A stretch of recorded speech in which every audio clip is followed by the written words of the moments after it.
Well, so I'm on here with my fellow Coloradian, Joe of Joe Wrote, and I just want to start out right at the gate. Why does the DSA hate the Democratic Party just so much? Why do they hate the party? Why are they trying to disrupt? No, and I am joking, but it's like Mm, what I love about, and I'm not DSA. I'm not sure if you're a member I of am. DSA. Yeah. Okay, and but what I love about it is, you know, y you get all these folks that are like, "Man, we've gotta get a change in leadership. We've gotta shake things up," and then when you get candidates that actually shake things up, the freak out comes. So, Yeah. what is this primary season, like, been like from your perspective? I know there's a lot of doom and gloom and a lot of, like, the sky's falling from the establishment. But what's your kinda take on it? Because I've read a lot of your pieces, man. You got some really good takes. Oh, thank you. Yeah. Um, my take on it is it's obviously going great for the left, right? We've definitely had some two defeats, Francesca Hong and Oliver Larkin over the past couple weeks. And the media has tried to say, oh, this shows their limits and stuff like that. But for the left, one thing I think that's very interesting to call out is currently there are two DSA members in Congress, right? AOC and Rashida Tlaib. And just Okay. based off of people who have won primaries in deep blue districts, who we can safely assume will be seated in Congress next year, that number is going to go up to seven, right? So that's at least a tripling of our presence in Congress. I think at a deeper level, what kind of the primary season shows is that voters, Democratic voters, are not they don't really see anything from the Democratic establishment right now, right? Because the Right. Democratic establishment, for so long, for my entire life, brought this message to voters that said, hey, you may not like us, but we're not the Republicans. And Americans hate Republicans. Like they always forget this for 2 months every 4 years during election seasons. But like as of now, like this is a Republican agenda from Trump. JD Vance would probably be more competent, but he'd be doing the same stuff. And Americans don't like it, right? And so Mhm. now what we're seeing with these primary elections is that Americans are saying like, "Hey, you guys have told me you can stop like the worst excesses from the Republican Party coming true, but the worst excesses of the Republican Party are coming true, right? They control the House, the Senate, the Supreme Court, and the presidency. And so I think a lot of voters are like, you told us this one thing, and we always had to go with you for so long, but we ended up not getting what we wanted from you, and also not getting like the progressive economics or human rights focused foreign policy. So I think like basically like just the establishment has put themselves in this box where they kind of flatten their party just to defeating Republicans, and as a result, they can't beat Republicans. And so DSA and leftists and progressives are offering them something else. Yeah, no, and it's funny because I jokingly said, I mean, really half jokingly, where I became an independent after the shutdown, the fight that Chuck Schumer, where they had the leverage and Democrats caved, and like on the pinky promise that we would get a vote on ACA subsidies extension, which that's in and of itself is a Yeah. horrible, horrible thing, right? Yeah. But we didn't even get the Band-Aid for the gunshot wound that is what we're dealing with healthcare in this country. And at a certain point, I jokingly said, "Well," they said, "Why are you becoming an independent?" I said, "Yeah, well, the Democrats will probably listen to me more if I'm an independent because that's who they seem to keep chasing is this fictional independent." And the thing about it is, to your point, independents don't even like them, Mm, and it's because they haven't really distanced themselves. Like it saying just "I'm not Trump" is not enough because mm, when it comes to standing for something, you know, people like they don't stand for anything. They kind of just say, "Well, we need to do this or we need to do that," and you say, "Okay, what is a concrete proposal for that?" What? How are you going to fix healthcare? How are you going to fix like ICE? And Cory Booker comes out and says, "Well, um, we'll just do more training." More training. Now, what was fascinating is I have friends that they organized in Northern Virginia, and like a deep, sort of deep blue area, but it's more moderate, like in Mhm. terms of like like it's government employees, contractors, that kind of stuff, right? So it's a blue area, but it's not like this. It's not San Francisco blue or something like that, right? Like they would be very progressive. And there were a lot of House members. There was a meeting, and the DNC, from what they were telling me, was they didn't want the House members that were running for reelection say, abolish ICE. And a lot of the members said, no, screw you. I'm going to say it because I want to get reelected. And that's what my constituents are telling me they want. And I wrote a piece earlier this week that said the Democrats are a failed party.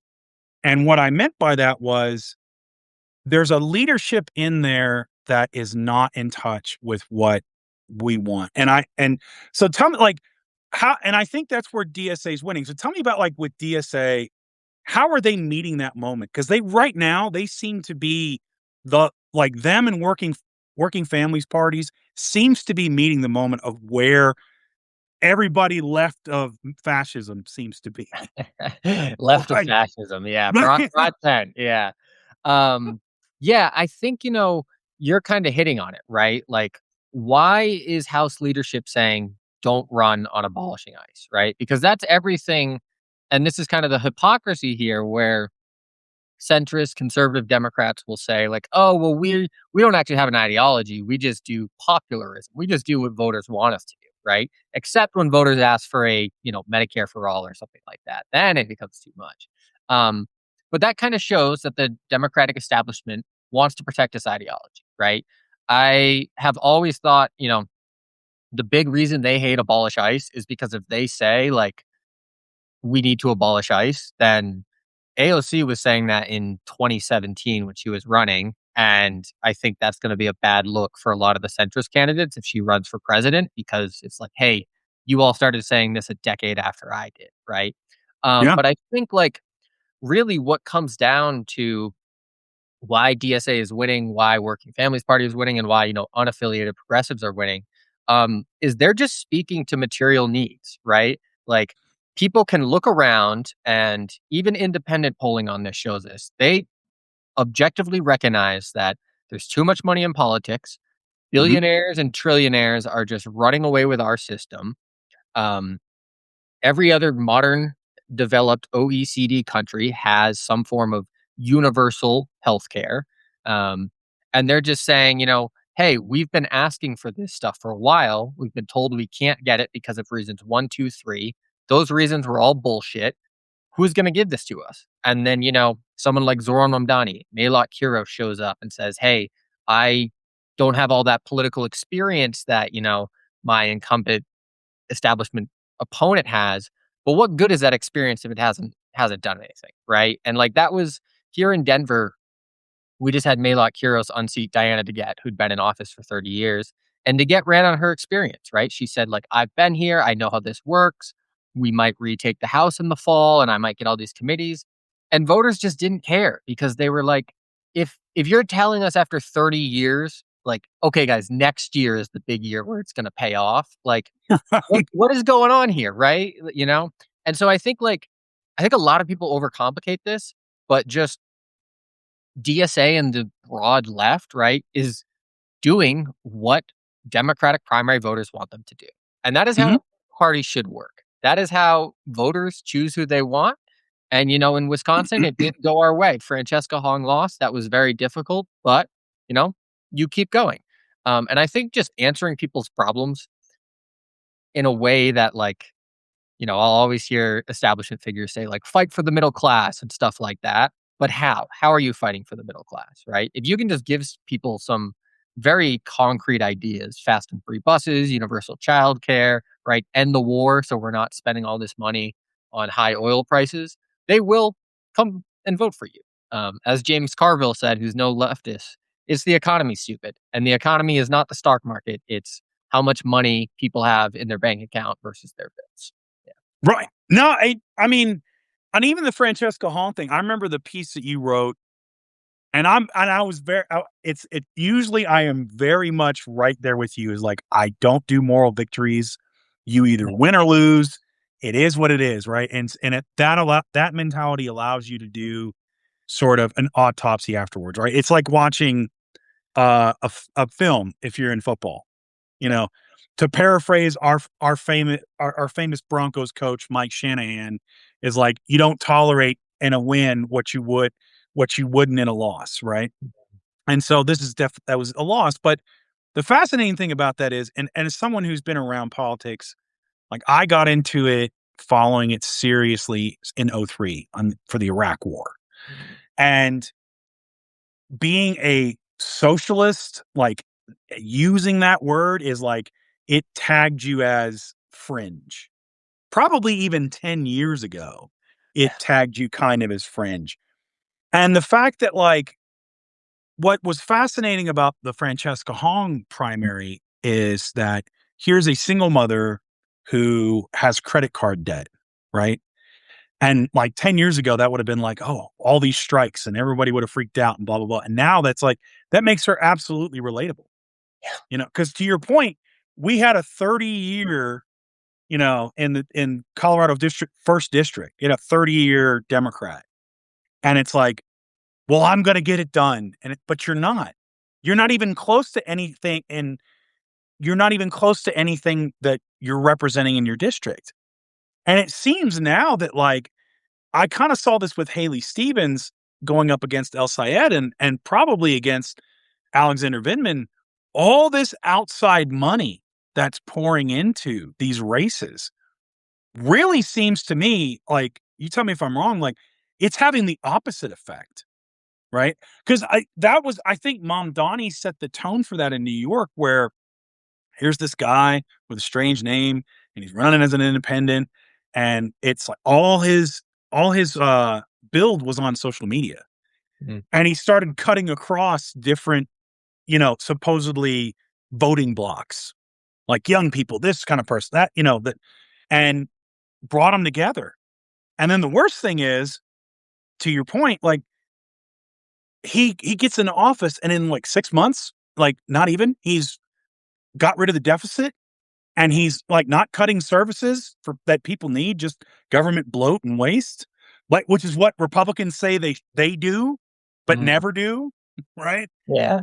And and I want to I'm going to toss this back to you, man. But like I think where people are, what we're seeing is they don't they're caring less about labels and more about, can you get it done? Can you do what you say you're going to do? Mm. You Yeah. know, I agree. I always tell people on the left, like, don't get carried away, right? Like, people are not voting for socialists because have a because they have suddenly seen the need for like a transition in the means of production, right? Um, and like, I'm serious, right? Like, this is even with yeah, like, they read Das Kapital and they finally got yeah, it right? just clicked. That's not what's happening. They're voting for socialists because socialists are showing up and giving them real solutions to their problems. And that's how politics works, right? We heard so many narratives after Donald Trump won that, oh, this is a huge shift in the culture. We need to, get rid of trans people. Like, I remember some banker talking to the Financial Times that was like, I can say the R word in the office now and stuff. And none of that was true. People just No, voted for him for the economy, right? They were willing right. to overlook his really, really terrible stuff that he was saying about deportations. And, he was trying to say he was anti war while also saying he's the best friend Israel ever had. And Joe Biden is a Palestinian because he's too nice to the like, just all over the place, right? And Right. people just voted for him because they didn't like the economy. Kamala Harris wasn't willing to change anything, and they wanted a switch. And then as soon as he got in and he didn't, help them out economically, they turned on him, right? Yeah. And so I think, like, I just have to, like, reinforce everyone, James Connolly, Irish socialist leader in the 19th century, said it best, is the stomach, not the brain, is the engine of progress, right? And so I see, like, all these establishment Democrats fighting back by saying, like, Tom Suozzi, yeah, I think he's on Long Island Congress. Yeah. He Yeah. took George Santos's seat. Yeah, Yes, yeah. yeah. He does this right. He's like, "Oh, well, I'm a democratic capitalist. I'm not a democratic socialist." And his argument against the left is very intellectual, right? It's like a thought. It's like capitalism is better than socialism, and people just do not give a shit, right? No, They want to know that they're going to have enough money to feed their kids, take them on vacation, um, and do that. And as long as the left can keep showing up and saying, "Here's how we're going to do it," and here's how our establishment opponents who have not done it, even though they've been telling you they're going to do it for 30 years. And they pinky promise that, this is the next time, guys. Just one more senatorial term, right? As long no. as we keep doing that, I think we'll keep winning. Um, yeah. But no, but yeah, no, you're absolutely right, dude. And here's the thing: why people are sick of it, is we've seen in our lifetime, at least in mine, right? I'll be 50 in January. We've lived through and seen the standard of living get worse and worse and worse. Mhm. Where I had this I was when Dan Crenshaw, that parasite, freaking posted something about like, oh, you guys are weak because you don't want to live with a roommate and eat ramen noodles and canned tuna, which funny enough, canned tuna is actually more than freaking chicken now. But whatever, I won't belabor that point. But I started thinking about it when I was a young man and I was 20 years old in 1997 and I was delivering pizzas full time and going to community college. I was delivering pizzas for Pizza Hut in Kingsport, Tennessee. Man, I had an apartment. I didn't eat ramen. Mm, I didn't need to. I could pretty much like eat what I want. I went out on dates and went to decent sit down restaurants, yeah. and I paid for the whole thing through basically just tips. There's Yeah. no problem. And I thought back to the life that I lived, and man, I didn't have to pick up overtime. It was all it was what it was a I was an exception just working full time and going to school full Yeah. time, right? Most people didn't do that back then. And I look at what Gen Z and younger millennial and just anybody is faced with today and how hard it is. And it's like, yeah, that life was taken from you. Yeah. And I think more and more people are seeing that because through the decades, people tried to, well, okay, I'm going to get a part-time job and I'm going to work a little bit. I'm going to give up my Saturday and Mm, I'm going to work here and to make up this bill. Um, or like, man, when I was in LAX and I was working as an operations manager and there were guys this was 10 years ago, they were moving to Houston. At DCA, they were moving to Charlotte, and the answer was always the same. It was, I want to be able to afford a house. yeah. I can't afford a house here where I grew up. Right. So they're like, you've got people that have been there 3 generations. They're leaving their family behind because they can't afford to live. I'd have like guys that were 26 years old living at home with their parents and they're working full-time job as a ramp agent who is technically trained labor in a union, trained labor in a union, making $24 an hour in 2017 and can't get an apartment. Yeah. Can't afford it, you know? I yeah. I think it's so funny you mentioned Dan Crenshaw because the right is going through what like the Democrats went through about 2 years ago, where like there's this whole thing on the right because some right influencer was like, "Oh my god, a burrito costs $20." And Dan Crenshaw and all the pro-Trump people are like, "Suck it up. And if you think that's high, then you're a, homophobic slur or something." Yeah, And right. yeah, and the Democrats kinda did that with Biden where, like, inflation was getting bad and they were like, "No, it's actually fine. Look at this chart." And I think that's, like, one thing someone said to Dan Crenshaw, just some anonymous Twitter user was like and about your thing, he's like, "Yeah, man, like, I think people can't accept college kids should be eating ramen, like, sometimes, but not when you're 30, like, not when you're, like, Right. working a full-time job like you were saying." Um, the cost of living has just absolutely exploded. My parents, who were not rich, like we're both working class people, owned like 3 different homes in the first 10 years of their marriage because it just, they bought one, it goes up in value, they buy another one, it goes up in value, they buy another, right? And like that's how a lot of current people built their wealth. And that's just not an option right now. No. That's the biggest reason why there's a racial wealth gap is because, white families typically own homes and black families typically rent, right?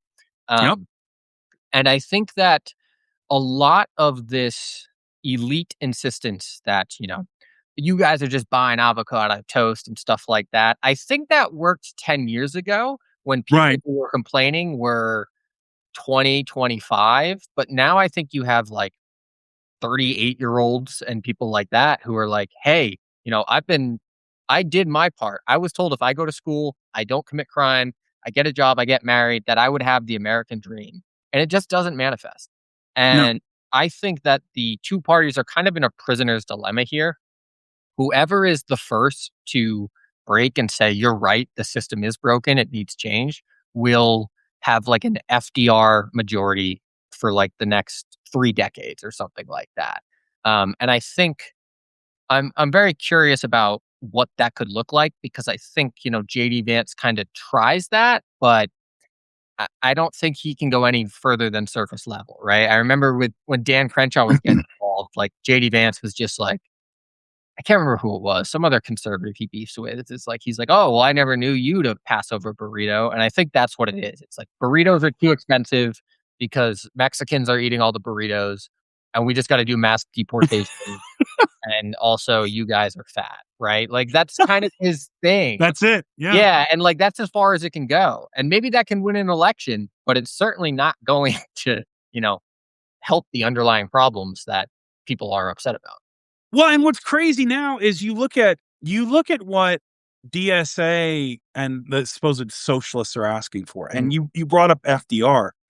If you go back to what he ran on for the New Deal, that's essentially it. Like that, yeah, the Democratic Socialists and Working Families parties are literally just here's FDR yeah, that we already had at one point, at least some of it, or and we're just saying, would you like to go back to this?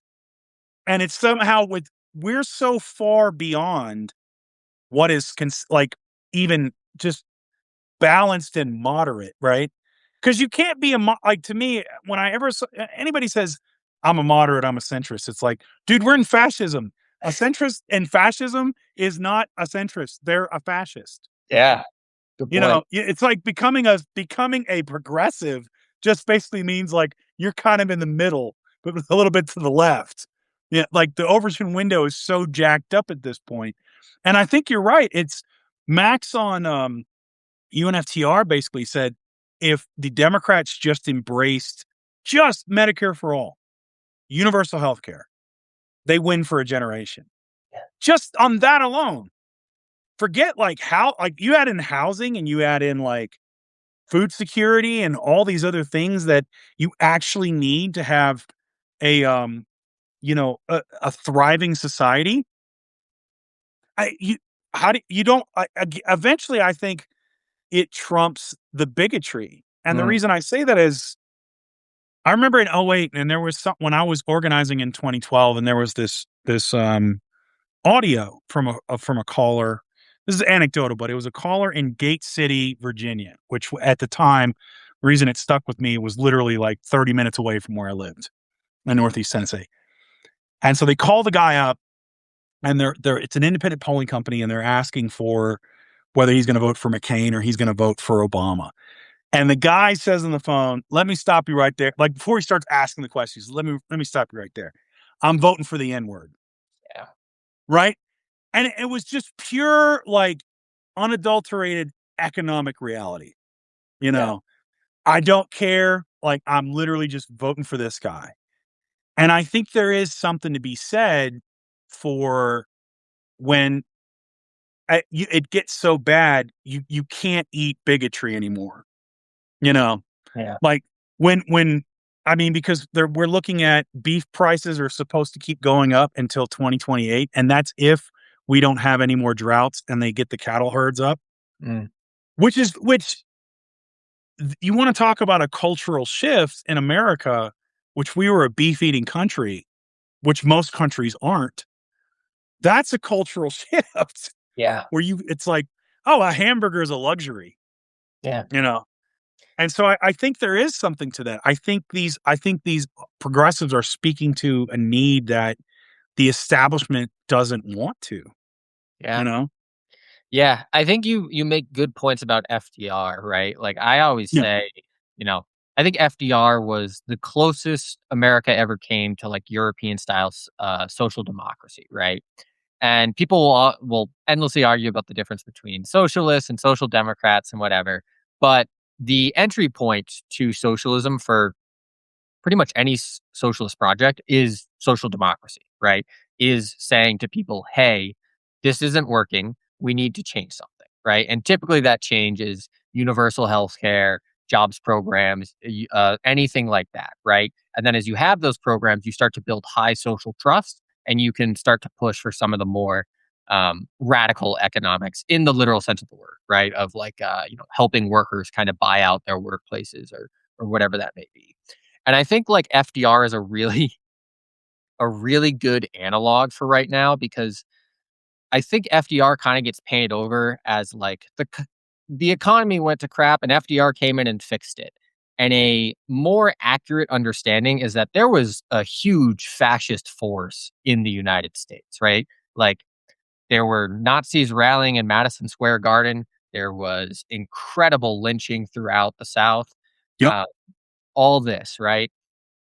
And of course, FDR is not he's not the pinnacle of like civil rights legislation or something like that, but he won over black people to the Democrats from the Republicans. They'd just been voting for Republicans because, Abraham Lincoln freed the slaves, right? And he won them over with um, early civil rights, I would say, not, what it needed to be, but that. And then also um, a lot of economic help. It was definitely racialized, and Black people didn't get as much help as white people. But I think that shows that, you can build strong coalitions in this regard. Um, and I do think it's worth pointing out that it's very easy for progressives, leftists, etc., to point out that we are just so far to the right of like a New Deal style country. Lena Khan was by far, I think, the best part of the Biden administration. But Lena Mhm. Khan isn't like a socialist. She has said, like, I'm a capitalist. I just think we should follow the rules we have on the books, right?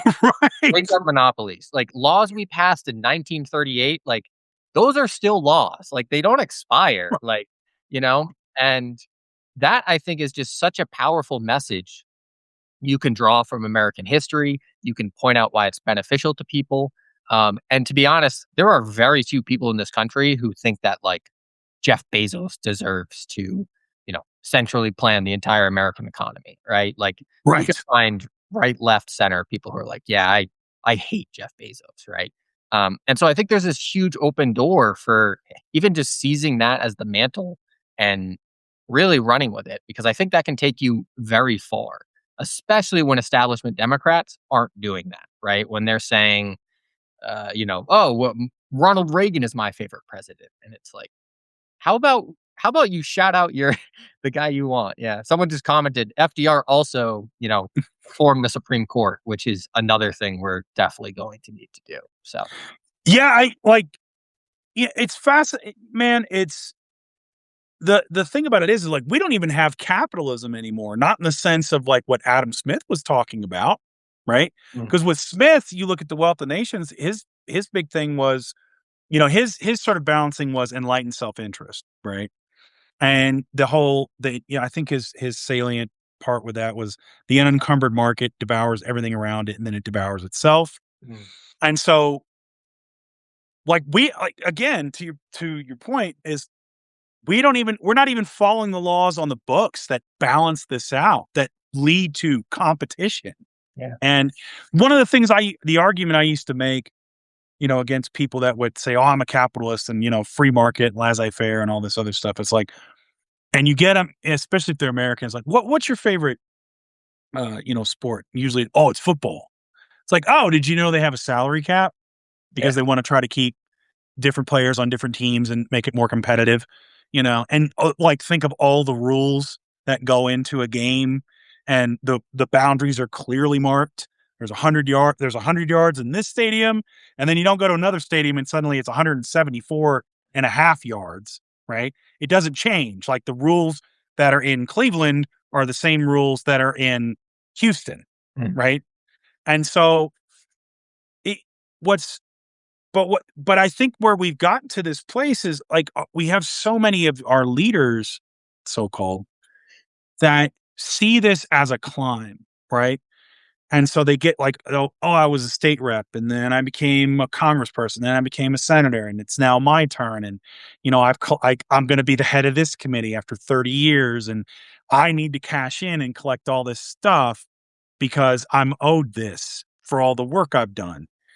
And it's just at this point when you have so many people doing that, it's not enough, and worse, it is making things worse, which is and people they're getting to a place where they don't have a choice but to say I want something different, and they don't care what it's called.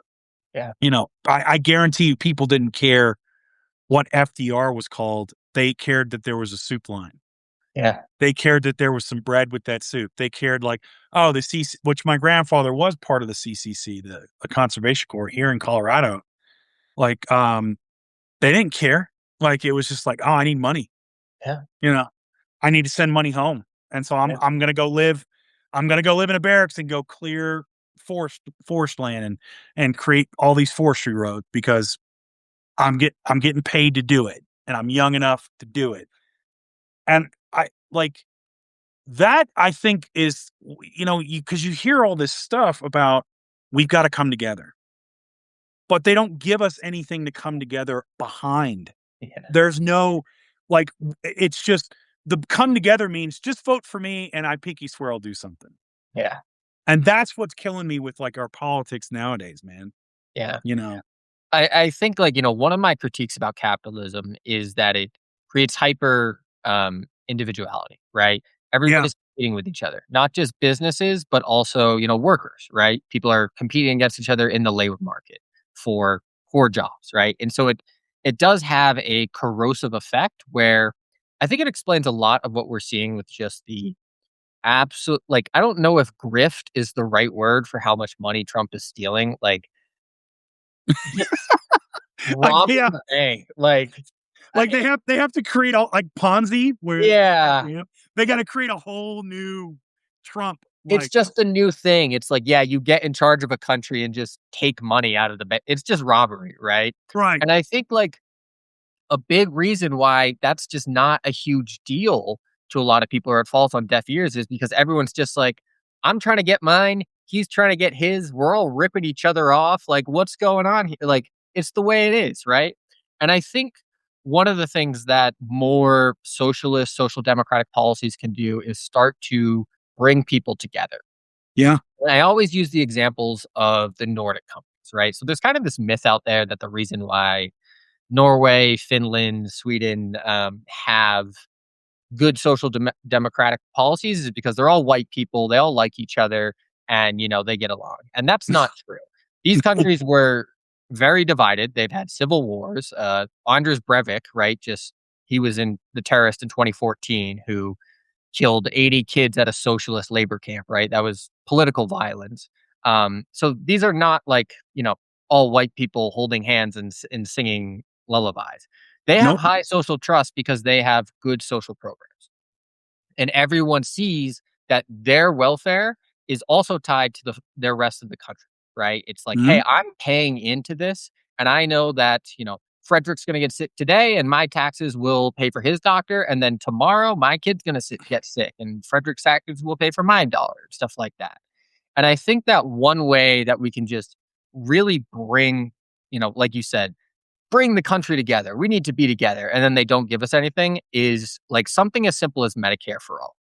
I think something like that, where we just say, we're all paying into this at these rates, we're all drawing from it. There's no exclusion. One reason I think this program is a political winner is, it's very hard to say, oh, they're just giving handouts to everyone when we're saying, no, this helps you too, right? It's for everyone.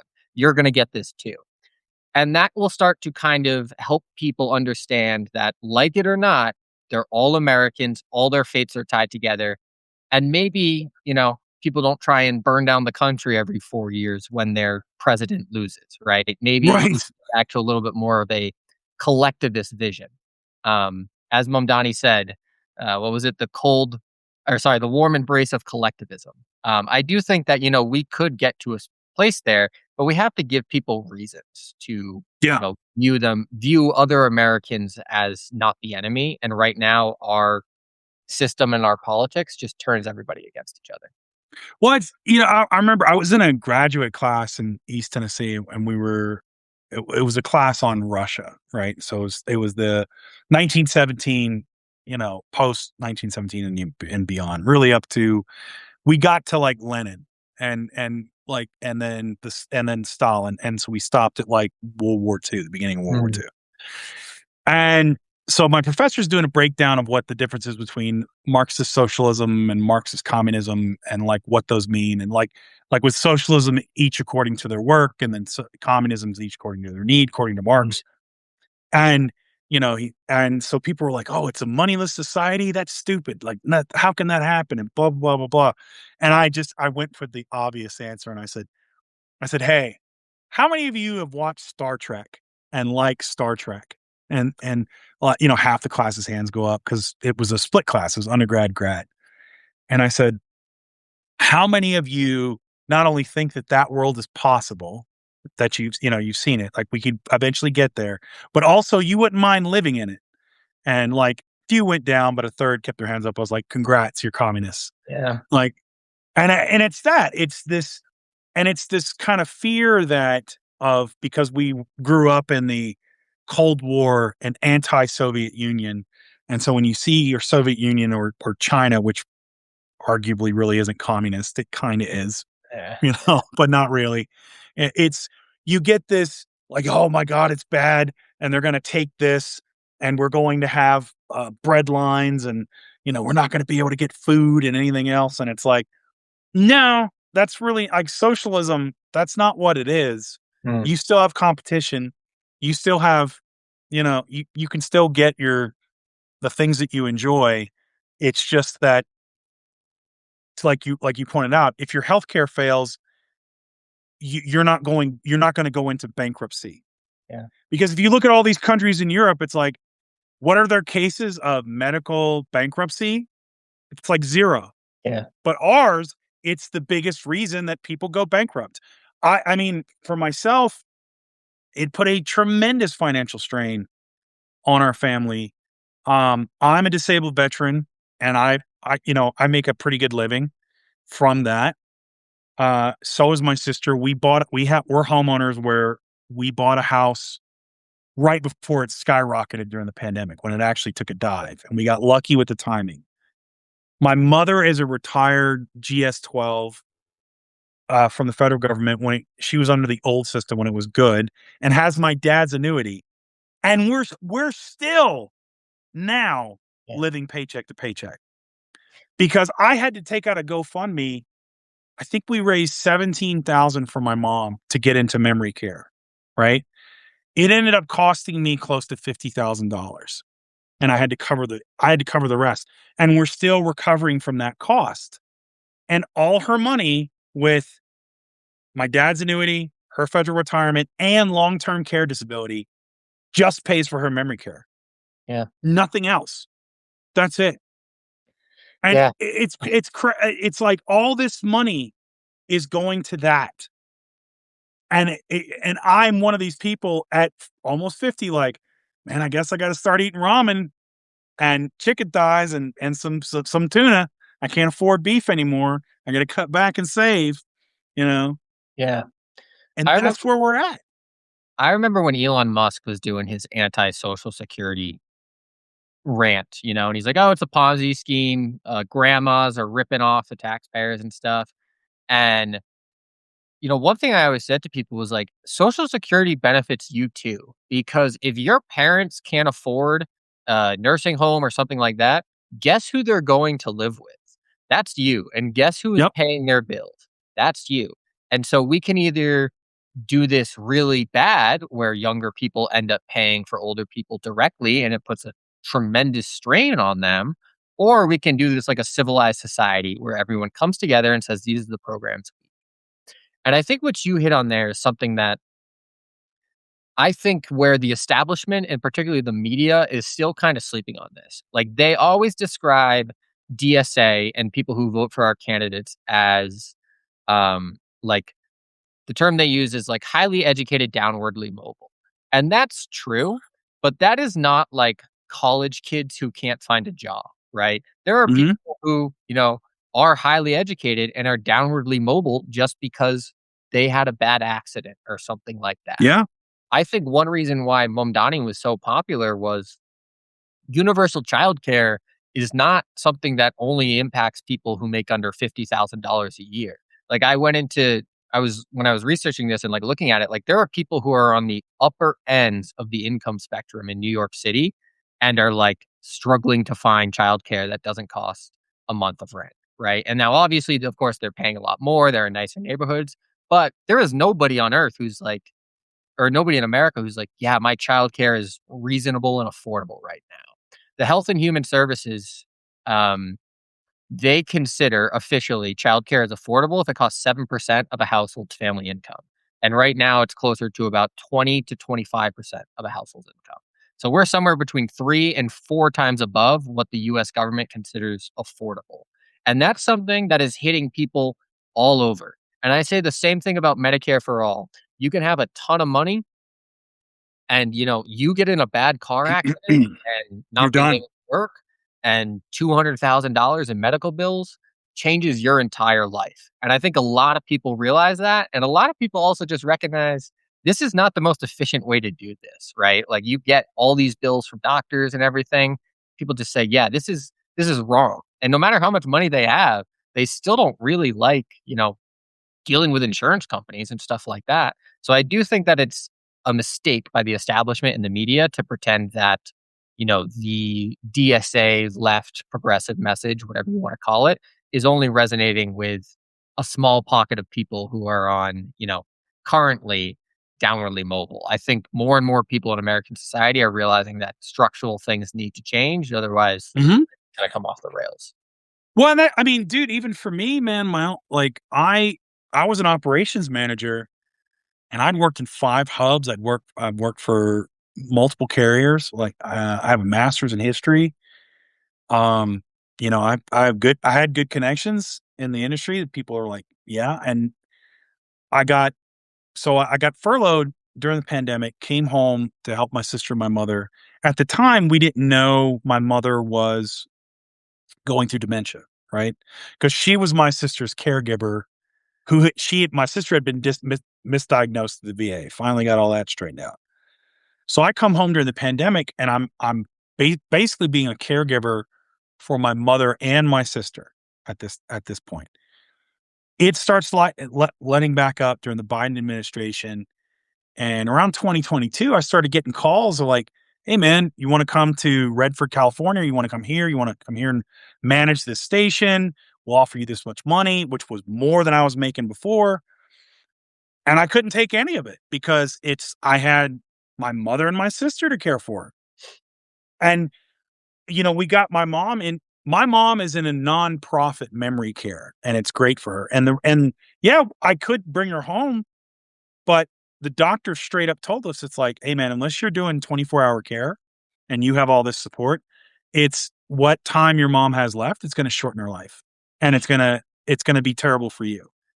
And so it's like, "Okay, well, I guess we pay for," and she's doing much, much better Right. because, again, she has an entire care team instead of just me and my sister, and then also trying to make a living and also trying to do this other stuff. To your point about, yeah, I mean, it's what Kamala during the campaign, which I wish she would have run way more on this, talked about the sandwich generation, right?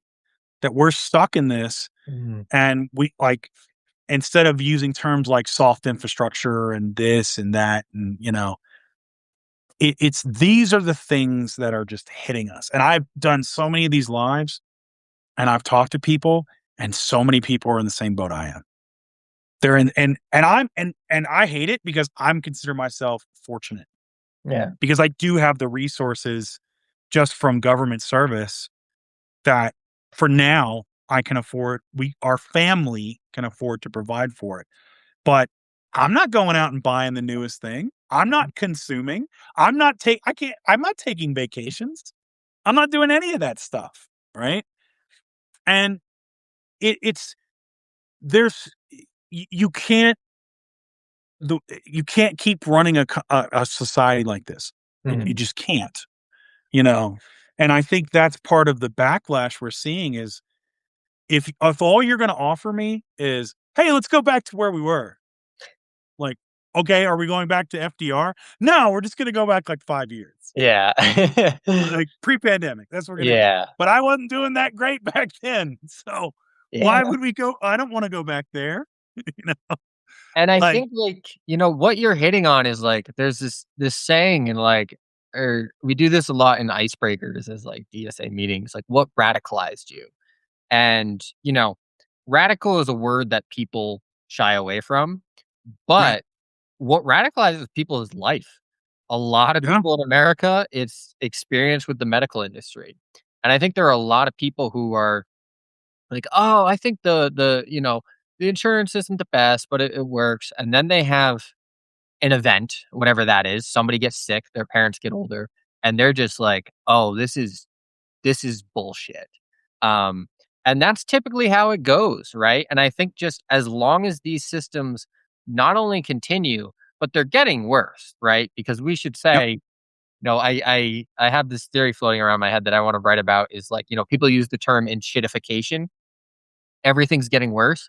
And really what that is just it's much easier for companies to increase profit by cutting services, charging you more and stuff like that than it is to win new customers, right? If you look at something like yeah, Netflix, like most people probably picked their streaming service and have used it for the last couple years, maybe some people have multiple.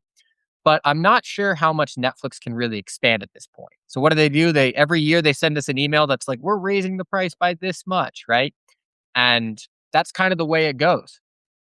And I think that's the same thing with like insurance companies, airline companies. Pretty much everything is getting worse because it's much easier for private equity, which owns most of everything nowadays, yeah, to just say, "Hey, let's just pinch some pennies. And how are we going to do that? We're going to cut some costs at the cost of service." And so I think that people are missing is like, it's not Zoran Ramdani showing up and saying, socialism, right? Here's what's wrong with capitalism. One, two, three, four, five, six, seven. Not that that's bad, and I would love my politicians to keep advocating for socialism, but they show up and they say, "You're right. You're getting screwed." Like, and people are like, "Yeah, I am getting screwed." And then you go from there, right? It's almost like it is incredibly fertile ground for left-wing insurgency because to be honest, not because like, we've been organizing and everything, but we didn't create the material conditions. We said this would happen for a long time and it happened. And now all we have to do is show up and say, "You're right. You are getting screwed over." I think about this one, I think it was George W. Bush's, I don't know if it was 2000 election or 2004 election, but a woman got up at a town hall and asked him, like, "Hello, Mr. Bush. Like, I'm an American. Like, I'm working 3 jobs just to get by." And what George Bush does, he goes, "Wow, that's uniquely American. 3 jobs, you're working so hard." And then everybody stands and applauds. And then he moves on to the next question. And I think that is happening more and more. And people yeah. are like, I don't want a standing ovation. Like, I want to work 1 job and come home and see my kids. And as long as we can keep solving that problem for people or giving them answers, I think they're going to keep coming our way because it's pretty hard to argue that we're not on the pulse of the country right now. No, we're not. Dude, I saw it. To your point about cutting back services, I saw it firsthand when I was a department head in aviation in 2016 when a company I work for, they cut the baggage service office because it was a union job. Mm, They were in labor negotiations with the union, and so it's like, okay, well, we'll give like, and they'd been in negotiations for 10 years, and so it was, well, okay, well, we'll cut this here and give you a raise here, right? mm, And so they cut baggage service, and what sucked about that was basically the way they looked at it was, oh, well, that they just take your claim when your bag is missing, and that's it. But that wasn't it, right? Because they would help you find where your bag was. I could call down as a manager, and if somebody was upset, I had options to where it was like, "Hey, my bag is missing," and it would be, "Oh, well, I'm sorry about that. Let me go ahe like, we're gonna have that delivered to your house," which they still do, right? But I'm gonna waive the bag fee you paid, Mm. right? Because we didn't get it here on time. I'm gonna refund you your money. I could do it on the spot. Now, after that, it was like, "Oh, well, you have to tell them they have to fill out a form, and they have to go online and fill out a form, and maybe they'll send you, like, a refund or a tax credit." And it got so bad, if you might remember, Joe Biden literally had to say, "No, like, if you can't get on a flight, then you can get your money back," Yeah. right? Instead of, "No, it's a credit, and it has to be under these specific circumstances, and this, and this." And I'm like, we have to literally get the president of the United States involved under capitalism to just say, if I don't receive a service, I can get the money back I paid for that service that Mm. I didn't receive. And I think that is, to your point, like, that's the fundamental thing that's broken. Yeah. Like, and most people don't want to sit here and go, well, you got to think about the corporate profit margin and the lean and mean and no, no, no, no. It's like, I paid for coffee. I want a good cup of coffee, and I want it to be reasonably priced. I don't care about all this other stuff, you know? Yeah. Like, like, I wanna work one job, and I wanna see my kid play Little League, you know? And I don't wanna have to worry about the noise coming from an AI data center and my water being brown at certain times because they're running over capacity, or, I don't wanna have to worry about that stuff, right? Yeah. And I think that is the breaking of the social contract, and people are just like, "No." Mm. What honestly fascinates me, dude, is guys like us can see it here, and these so-called these smart strategists and this and that are just like, "No, no, no. They're they're not gonna vote for that. They're not gonna but they're doing it. Dude. You outspent Angie Nixon 20-1 in Florida, and she still beat Alexander Vidman, and he sucked as a candidate in Northern Virginia.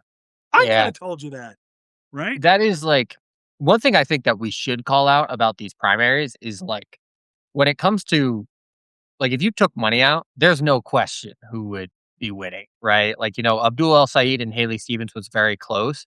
Haley Stevens had $60 million, right? Right. If she only had $40 million, that's not close, right? And 40 No. million is way too expensive, right? So like that is something that should be acknowledged in these races where yes, it is the call it progressive left against the Democratic establishment. The Democratic establishment is propped up by money and big donors, right? So this isn't like, again, there's elections, but I'm always hesitant to say like, you know, I think if you it was a neutral playing field or publicly funded elections, like these are blowouts. Oh, Um, yeah. and that's a, Huge. something that goes along. But back to what you were saying, I think what I really hear in your story and around to so many people is people are not asking for that much. People are No. not asking for your like, "This is sucks. I can't even, take 5, trips to Malibu every year." People are just saying, "I wanna work. I don't wanna be exhausted every day. I would like to see my kids."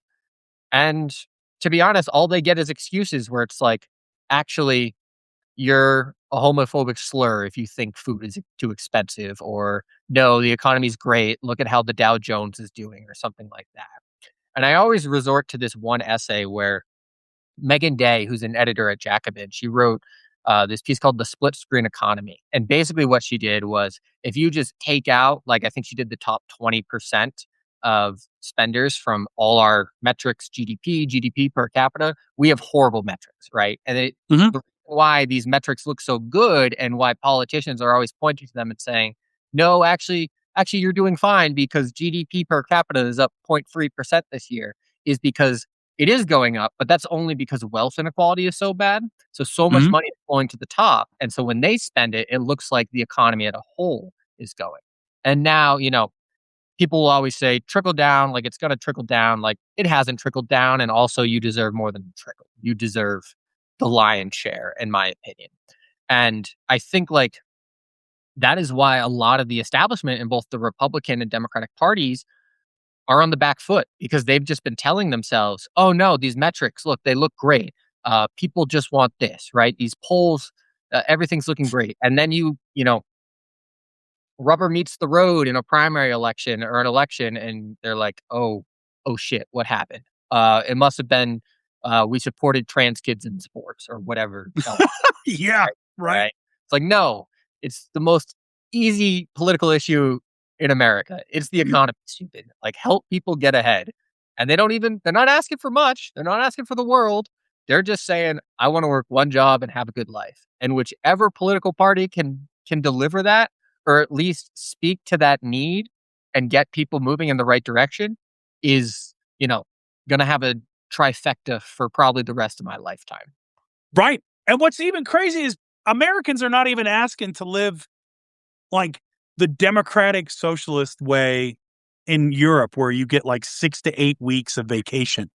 They're like, I just want 2 weeks of vacation Yeah. and be able to take a car ride, maybe a state or two over, Yeah. to like, that's it. I mean, I just, and I can have a home and I can afford it. And daycare doesn't cost me an arm and a leg. Mm. And the problem, I mean, even with the right and trying to sell this trad wife nostalgia, I look at it and I'm like, man, good luck affording that. I have no idea how you're going to make that happen, blue collar guy. Like that's like it's just it's not going to happen for you.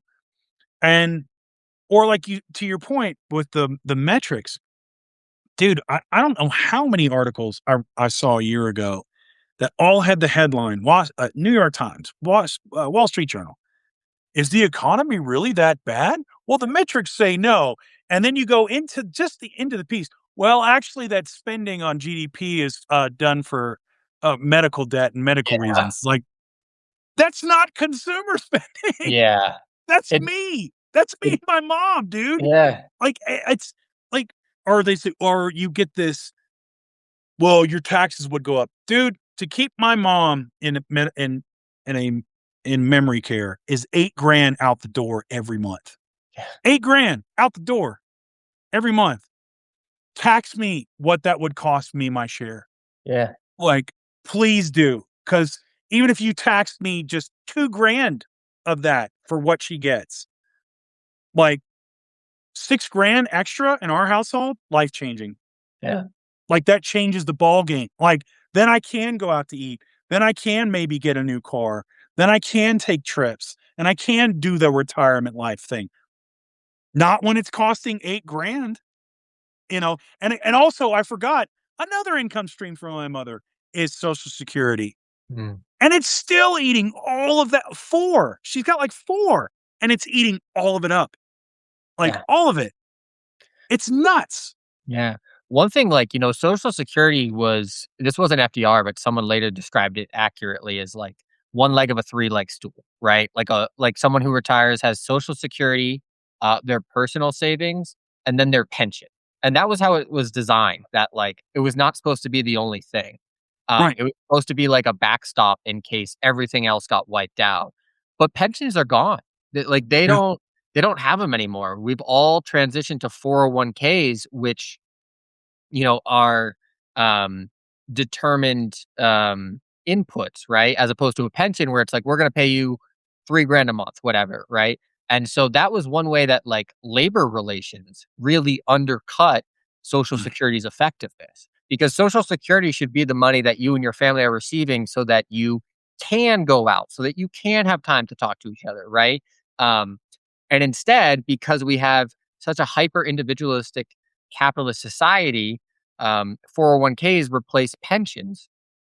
And as a result, they're not always there, right? The thing about 401ks is I think a lot of people need to realize is your retirement life will depend on where the stock market is when you retire, right? And Mhm. Yep. so one thing is people say like, "Oh, there are some times where 401ks can give you more than pensions." Maybe, but if you've been working for 65 years and let's say you retire on September 10th, 2008, right? Like gone. It's gone. And Yep. then you have your social security and whatever private savings you have. Um And that's not enough. I used to, my radicalizing moment was I sold Medicare supplements in rural Vermont, and I would sit with like elderly retirees in small towns in Vermont and like walk through their finances. And they would just ask me like, how am I supposed to live? Like, I was a teacher for 40 years. I don't have enough money. Like, what am I going to do? And it was just like a heartbreaking experience. And I think that, I think just it's inescapable right now. And I Yeah. like playing with this thing where it's like the left is almost the center, right? Like you were talking about if you're a centrist, you're a fascist. Like the left is the one saying like, no, one job is enough, right? Like a very, Right. Yeah. very moderate thing to say. Like you shouldn't go bankrupt for getting sick, right? I actually don't think we should be giving all our money to, Israel right now. Like very Right. normal things that like are not are seem far left to, like, the political mind, but I don't think the average American hears it that way. I always think about this one interview with the New York Times that a striking coal miner, gave in, like, 2022, and the story here was that these coal miners had been on strike during the first Trump presidency, and Trump didn't help them, and they were in Alabama, so very, like, socially conservative, and then Biden came in, and he didn't help them, and so the mine was kind of like, it was nationally overseen, so the president could have done something. And so the leader of the strike sat with the New York Times, and they asked him about, like, political homelessness, like, "What are you gonna do?" And he gave this famous quote that I always think of. He's like, "Ah, yeah, I guess I'm not represented by either party. I'm right in the middle next to the DSA." And the interviewer asked, "What's the DSA?" And he says, "The Democratic Socialists of America, because presidents have come and gone, and our local DSA chapter has been doing strike drives and giving us food and raising money so we can buy our kids presents." And like, you can say DSA is far left, whatever, Yep. but we're the only ones addressing the material needs of the working people, where it's like, yeah, you are being screwed over. You should have a good union here. Let us help you out. And I think that kind of cuts through a lot of noise. And most people are just like, yeah, why not? I think the minimum wage should be higher. Let's go with it. Dude, I tell you, man, like where I kind of had my wake up call, it should have come where I kind of got out of democratic politics on the inside, you Mm, know. And then I was sort of just like, okay, I'm voting for these guys because I don't know who else to vote for kind of thing. yeah. So I was organizing in 2012 in East Tennessee. And this is sort of the first sort of wake up call is they were talking about part of how this is, you have to go meet with the blue hairs and the people that used to be that tell you how things used to be and how there used to be more Democrats in this area, blah, blah. So you go meet with them. And we were trying to find a way to increase the numbers in a red district because, again, in the first district, you only had 30% turnout in any election because, and we did the math, like we did a deep dive and we're like, man, if we just increase turnout by like 7%, we could win this, and this, right? And so they're like, "Well, how do you go about doing that?" I said, "Man, I got friends that are mechanics, and they're talking about how all these, dealerships are screwing them over, and they're only paying them like $7 an hour, and they got all these certifications and this, and this." I said, "Man, why don't we try to organize a union? Like, why don't we try?" "Oh, you can't do that." "Well, why can't we do that?" It's like, "Well, we're the Democrats. We're a political party." It's like, so why can't we try to organize a union? Yeah. Why can't we encourage them to go on strike and then try to help them when they go on strike? Yeah. You know? Like, why can't we and what I got were all these things that were like, or we should, like partner with the NCAA and start pushing forward these like better housing requirements because obviously there's redlining going on like why don't we get more active? Oh no, that's not what we do. And I'm like, well, at a point, I was like, then what the hell are we doing? Right? Yeah. Oh, it's a social club. Oh, that's what it is. It's a social club where you guys meet and complain about things, and then you don't do anything collectively. And then you wonder why DSA, to your point, like in Alabama, is actually winning, Yeah. is because they're doing things, right? They're showing up and saying, yeah, we're here for you because we're aligned in your struggle and here's stuff, here's support. Yeah. And somewhere along the way, the DNC has turned, I call them a private equity.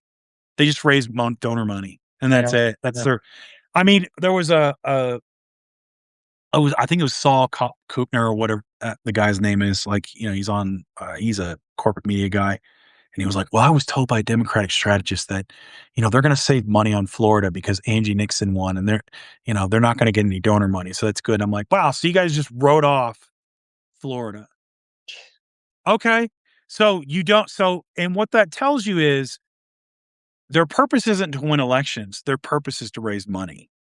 Yeah. That's it. They're not there to like the DNC does not exist anymore to win elections Yeah. because, like we talked about, you would say things like abolish ICE. You would meet your constituency where they're at and listen to their concerns, but they're not. Yeah. You know? And I think kind of the collapse of Ken Martin, um, shows that, the priority of that organization was not really winning elections, right? Like, he ran on doing an autopsy. That's how he got elected, actually, was because Yep. he didn't do an autopsy after 2016, and he was like, "I'm gonna do an autopsy." And then he won and then lost. He's like, "We're not doing an autopsy." And it's just so obvious that they're, like, protecting their donor class, Yeah. uh, and their politicians who, are, um are dependent on those donors. And I think going back to what you said about how the money can sometimes be an issue, especially with, APAC, because APAC is pretty much a Republican Yep. operation now. And I think people are like, I don't want that. Like, I know what's happening here. You're not going to trick me. There's negative polarization against it. Um, and so they're just, scrambling to kind of protect this ideology that doesn't really have a base outside of itself, right? Every time I hear like, "Oh, we need to win more Liz Cheney Republicans." I'm like, every Liz Cheney Republican has a job in media, right? Like, your friends Yeah. on CNN are not representative of, I don't know, people voting in Iowa. That's just not what's happening. It's an Right. echo chamber, but I think just like with Ken Martin's complete collapse, we're kind of seeing, I think, what happens when a party is fully structured on that fundraising pillar and then it doesn't work. It completely fails. Because I think also a lot of people are like, "Hey man, I've been giving you $10 million a year for the last decade because I didn't want Trump."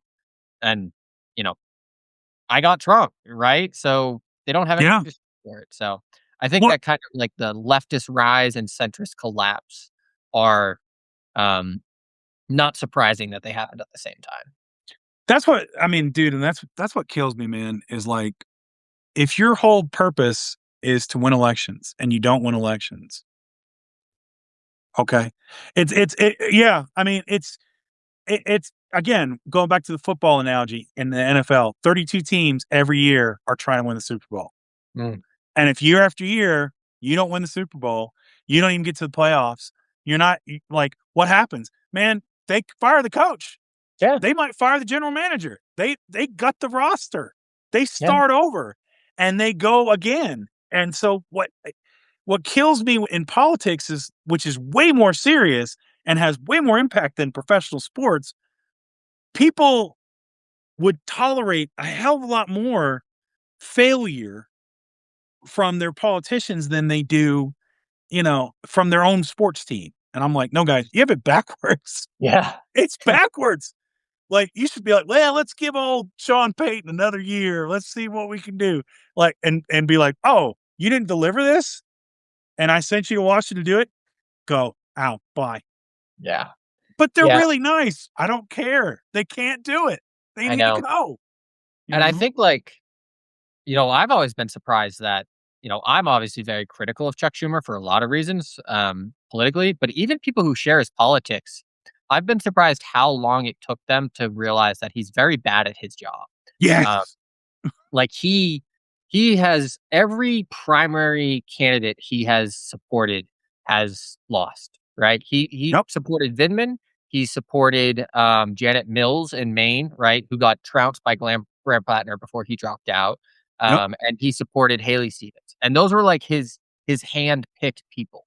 And Yeah. he's spending SC money on this, right? So money that should be going to Angie Nixon to win in Florida, this Yeah. was spent propping up, Janet Mills in Maine. Like, Yeah, that's just you're bad at your job. Like, you're bad at winning primaries. You clearly don't know what the party wants. You get fucking trounced by the Republicans. Like you were saying, what'd we get for the end of the shutdown? Like a pinky promise to vote. a pinky pro And I'm like, and dude, if you're trusting Republicans in 2026, like, what are you doing? Like, they hate you. Like, oh, and their dude, entire thing is they hate you. he just capitulated like 3 weeks ago. It was like a few weeks ago where because that was the back end of, well, we're gonna stop the shutdown and we're gonna go into negotiation. And then in the negotiation, dude, Fox News didn't even have to lie about it. And they were the only ones that reported on it. They go, yeah, Chuck Schumer gave pretty much the Democrat or the Republicans everything they wanted. And he folded. And I was like, dude, you're so bad. Fox News doesn't even have to lie. Yeah. That's how bad you are. They just tell the truth, you know? Dude. And Fox is going like, this is weird. We're just saying what happened, like Yeah. without spinning. Like, can we say that Chuck Schumer's bad? We just say that, right? We don't have to add anything. No, okay, cool. Yeah. Like, that's how bad you are at your job. I think Chuck Schumer, like, the closest analogy is, like, he seems like one of those leaders of, like, the fake opposition parties that, like, Putin props up, and he's like, "Oh, we're this is a democratic system, like, we're the Democrats, and we're running against Putin because his healthcare isn't," and then they're just like, "Oh, he beat us again, damn it," and they're all just, like, not even trying to win, like, and that's another thing what you were saying about his, like, accountability is, like, he before 2016, he went out and he, like, gave a message that was like, "The Democrats are going to move right and lose working class Pennsylvania voters, but we'll pick up 2, former Republican moms in the suburbs." That did not happen. That has No, it never happened didn't. in Not at any all. election. Like, his No. entire theory is wrong, and he's been running on it for a decade. He's been controlling arguably the most important part of the Democratic Party on it for a decade, and he's just totally wrong. Every single election proves him wrong, and he just stays in there, right? Yep. And so I think one reason why, like, Peggy Flanagan wins in Minnesota, and the first thing she does is, like, have an interview, and it's like, "Yeah, Chuck Schumer has to go. We need new leadership. Yeah. He's done."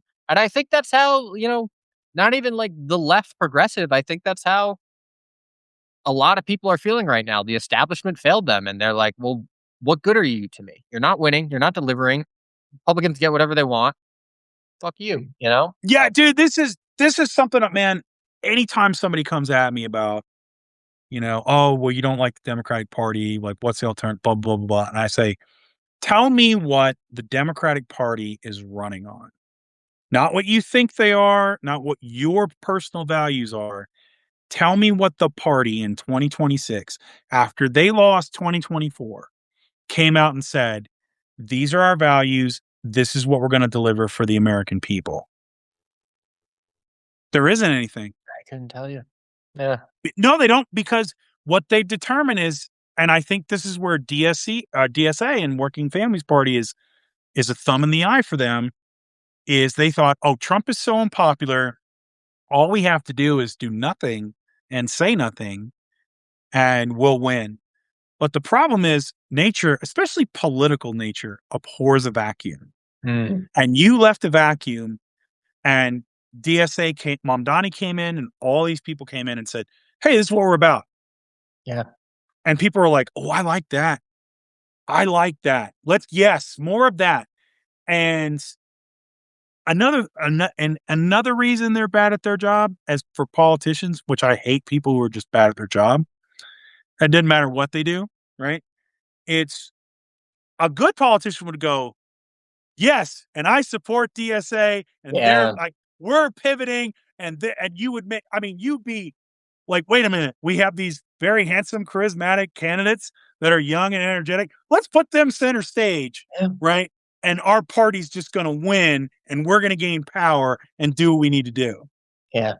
But they're not. They're actively like, no, it's got to be my way, which has failed for 10 years. One more year, right? It's the gigantic getting it. One more year. I swear, guys, just one more year. Yeah, I've been in there for 30. Just one more chance, please. One more chance. One I more. promise. I'll get it right? this time. I No promise. one's buying it. Yeah. And they have no one to blame but themselves, right? They Right. can write all the articles they want about DSA or Hassan Piker or Oh anyone, my Bilal God. Saeed, and it's like I don't know what you guys are mad at. Like, you should be mad at yourselves. Like, this is politics, right? Dude, Uh, I knew who Hassan Parker was like a few years ago, and I never really paid attention to him. I was just like, oh, okay, he's just another bro on the internet, like, and I passed over it. And now that I keep looking at him, I'm like, I actually like this guy. He's really yeah, charismatic. He's like, he's like, he's. I was like, I see why he's so popular because he will come in and where he's different and where like is he just says what he thinks and what like he's like, no, I believe this.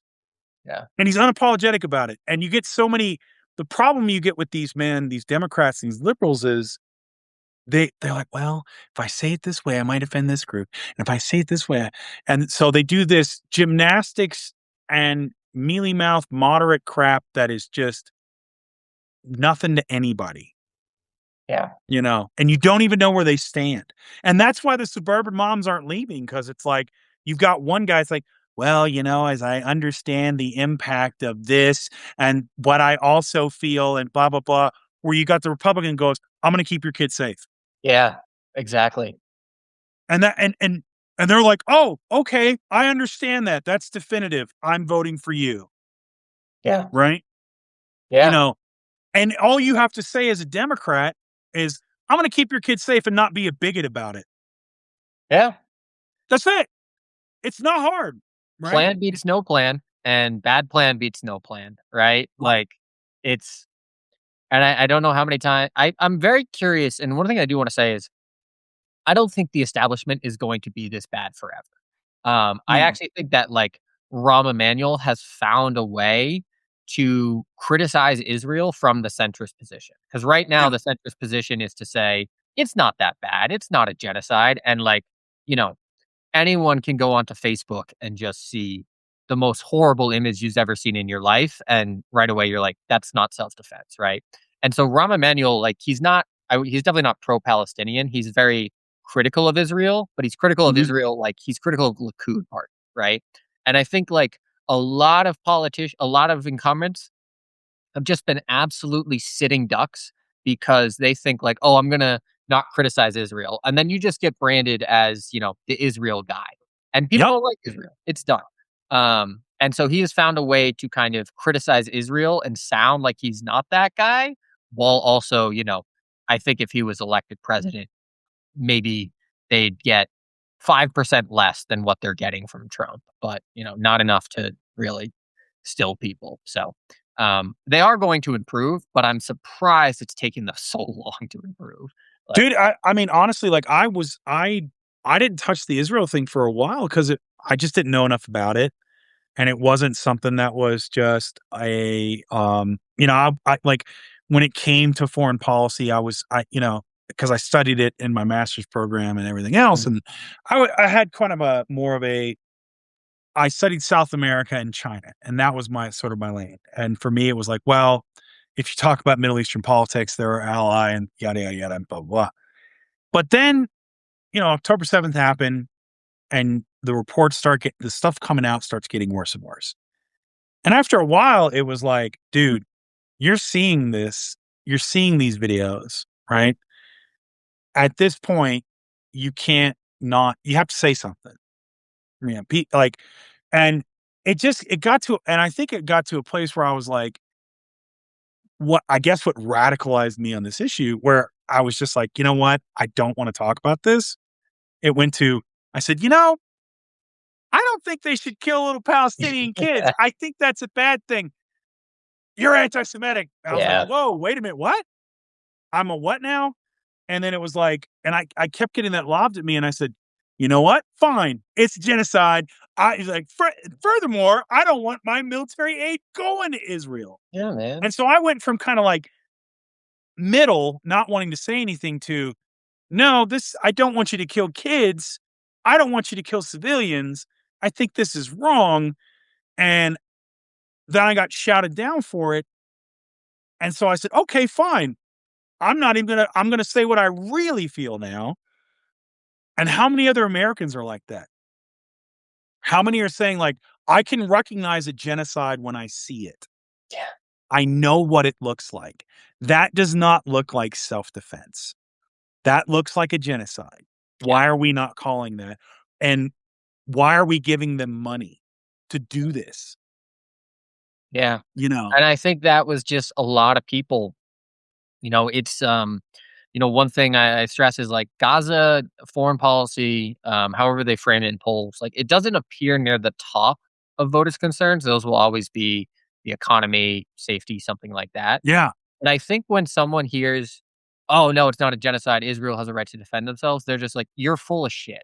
Like Yeah. whatever else is coming out of your mouth next, like I I don't wanna know hear that you have the capability to look me in the eyes and lie to me. So why should I believe you that you're going to fight for the middle class? Because you're lying to me, right? right. Um, and I think that that's just like a almost like a filter issue where people can just hear it and they're just like, you know, finally, someone's telling me the truth. Like, they're not gonna call me a bigot or like, I don't know, I read a New York Times article and it, you know, never tells me how many Palestinians were killed or something. They were found dead after an Israeli strike, right? I shouldn't laugh It at was a that, but natural yeah. disaster, right? Right. And just the more and more politicians say, no, it's not happening. No, you're wrong. A lot of people are just like, I don't know the whole history of this thing, but I just saw a bomb hit a refugee tent, and I know that that's bad, and I wanna Yeah. stop it, and then they get yelled at, and then I mean, again, the establishment has no one to blame but themselves. They You did keep this. you Yeah, Yeah. You keep telling me we're the most powerful country in the world and that, we gotta support Israel and we're gonna spend all this money on it, and yet you can't put your thumb on the scale like you've done in Venezuela and yeah, kidnapped their president, like you've done in numerous countries in South like you're doing in Cuba with the embargo or I'm sorry, basically starving them with, that you're in stealing oil money, you're doing and you're bombing Iran, but you can't go to Israel and say, "Hey, bro, let's not kill civilians in Gaza." yeah, And if you're not doing that, the question is why? Why aren't you doing that? Why are we allowing this to happen? Because I mean, all we got to do is go, no more aid for you, mhm, and it's over. It's done. and It's like, man, I wish the violence could stop. It's easy. Don't give them any more money. yeah, It stops immediately. It's like, oh, you're turning off the spigot. Oh well, yeah. That's what. And to your point, when someone comes and says it's not a genocide, it's like it just hits you viscerally like, "Oh, I know you're lying to me now. mhm, So what else are you gonna lie to me about?" exactly. Yeah, And so I think that's where the polls get misleading is and I think that's what's in from what I've heard from some folks that are in the DNC that have read the autopsy report, Israel was a bigger thing than they wanna let out because while it's down the list, it's one of those things where it's like you I think it's like you think of it in reverse, right? Like it's the low bar mhm, where people come and say, "What is this? Is it a genocide?" And they go, "Oh, it's not a genocide. They have a right to defend themselves." Dude, this is a very low freaking bar. yeah, If you can't get this low bar, which is way down on my list, how the hell are you gonna do this? yeah, How are you gonna get to the economy? How are you gonna tax billionaires? How are you gonna lower the deficit? You can't do the easy thing. How the yeah. hell are you gonna do the hard thing? You know? I mean, like, if you think about it like this, like, if you had a great political platform, but one plank of your platform was like, "The Earth is flat," like, people are gonna be Right. like, "No." It's done. Right? Like, they're like, "No." Like, that other stuff is not gonna happen if you're a flat earther, right? And Eh it's like, it's the same thing. It's not like it's not a debatable issue anymore. Your eyes and ears can inform you. It also just leads into, like you were saying, what else are you, lying about? Because, we have every professional in media and politics saying, "Oh, it's not a genocide. Oh, it's self-defense." Well, in this year, and like people are just like, "This whole thing is it's full of shit. I hate it." right. Right? This is why nothing good happens, and then they get surprised when they get someone like Donald Trump who's going to burn it down. Um, and that's definitely not an excuse for anything he does because he's the No. worst. But I do think someone can come along and just say, yes, they have been lying to you. Yes, it is bullshit. And here's how we're going to fix it is going to, it's going to be another FDR and they're like, they had to change the Constitution because he was winning too much, right? So Right. that's kind of how I think about it. So Yeah, they did. They yeah, absolutely 100%. They go, man, we got to put an amendment in here because yeah. They're like, nope, he keeps two, winning. two, only two more. Only Yeah, two from now he on. won It's like, 4 elections from a wheelchair, right? Like, right, yeah, it's like, yeah, right, because yeah, it's like, wow, what if we get a young FDR? Oh man, he'll be yeah, president for life. yeah. Right? They knew it, man. They knew it. Yeah, that's why they're like, oh, it's why are we doing this amendment? It's George Washington or something. It's like Yeah, he said it. It's like, yeah, right. Yeah. Oh, we dude, I forgot about it for appreciate you. 150 years. Yeah, we forgot I about it. appreciate Yeah, you being here, man. We got to do this again. yeah, This is a lot of fun. Especially after, man, a lot of good candidates winning. I'm excited. I'm actually getting a little excited about some of these races in the midterms, man. me too. I want to see Angie Nixon pick up a seat, a Senate seat. I would love to see that. I'd love to see El Said in Yeah, office. Which then they got Troy Jackson in Maine, I think, who I think is even with the stuff with Graham Plattner, I think he's still going to be a better candidate, like mm, overall. Because I think this is going to be very much a referendum on Trump. yeah, Like, my concern is afterwards, um, what comes next, and that was always the concern for me, is because if you get the establishment in there, and they're like, you know, well, we're gonna fold and make sure we pass the CR. It's like then 2028 is just so much worse yeah, after that. yeah, So I'm more hopeful than I was, let's say 6 months ago. You know, yeah. I'm not sure where you're at with that. I'll give you the final thought, and you know, I'm feeling good, right? I think the polls have been so all over the place, we should leave nothing to chance. But I'm very optimistic. I think, especially senators are very powerful. It's very easy oh for someone to write off, oh yeah, Malak Kuros won in Denver, even though I don't think that it's like that. But I think like a swing state senator like Abdul El Said or, Troy Jackson, like you said, the Democrats have not won the Maine Senate since the 1980s. And yeah. so Mhm. if you get like a progressive in there and he's the first Maine Democratic senator in, I don't know, almost half a century, like that's huge, right? Don't even get me Massive. started on Angie Nixon. If she can win like a red state Senate seat, then that's a extinction asteroid for the Chuck Schumer, uh, Matt Iglesias wing of the party. So I'm feeling hopeful. Um, Definitely gonna be doing a lot of canvassing, a lot of phone banking, but, um, yeah, that's I love the fact that you threw in Matt Iglesias just as a slam there, which just warms my heart because I can't stand Matt Iglesias. I can't stand him. no one can stand Matt Dude, Iglesias, him no? and Chris Zilla, man, it's like, how the hell do you still have jobs in the audience? You are nothing but wrong. Like, you're terrible. Like, So bad at it. dude, they're Again, terrible. Like, so bad at it. how does anyone listen to you? Like, Jeez. that's when my conspiracy tinfoil hat comes on. It's like, they're bots and they're paid for. That's the only way. He's such Yeah, an idiot. I love it. You yeah. know, dude, I mean, honestly, we should have like a Friday live where we just drink whiskey and shit on like other commentators. Yeah, just people we don't like, yeah. It's like, yeah, hey, remember when he was wrong on this? Oh, Yeah. Just pulling receipts, yeah. Uh, it's like, remember when he was that'd be wrong? good. Yeah. Brother, I appreciate you, man. We'll do this again. Thank Thank you you so so much, much for Friedrich. spending some Have a good time. one, bud. Yeah, All right, man. take care. Thank you, everyone.